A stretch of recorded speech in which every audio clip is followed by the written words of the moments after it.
So now further is the example for the continuous group data that is given here, the marks given here and the number of students given here.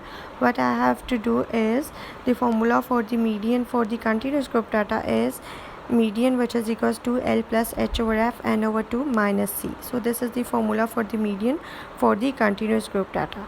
First I am going to, you can say I am going to make a table in which I first calculate the class boundaries. So these are the class boundaries and the frequency is given here.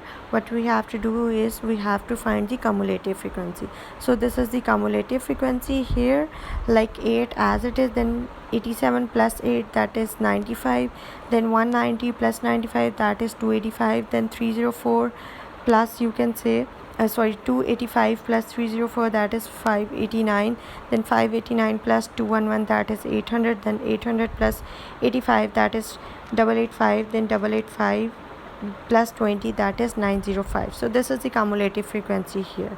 So what we have to do is first I'm putting all these values into that formula.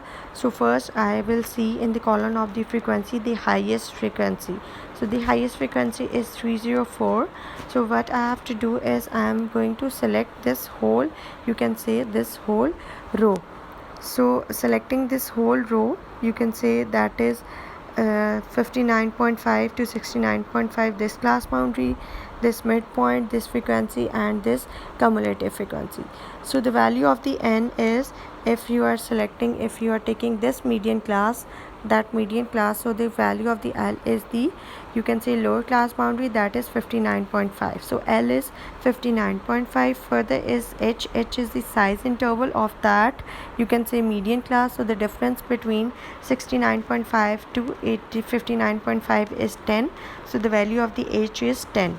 So 59.5 is the value of the L and 10 is the value of the H. This is 304 is basically the value of the F, and this 285, the preceding the cumulative frequency of the median class, this value 285 is basically, you can say, the value of the C. So putting all these values in the formula, I got the value of the median.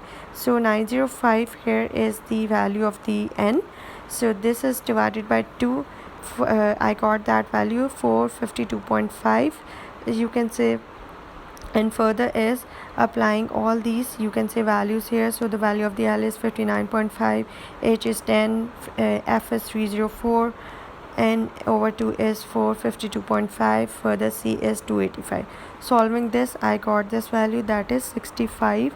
So 65 is the median here. So this is the example for the continuous, you can say, group data, and this is the median for the continuous group data. So this is the formula for the median for the continuous group data. But in the previous section where we discussed these two examples, so in these two examples, when the question is in the form of the ungrouped data or in the form of the discrete, you can say, group data, so in that case, you can say, in that case I can use the formula for the same formula for the median for the ungrouped data.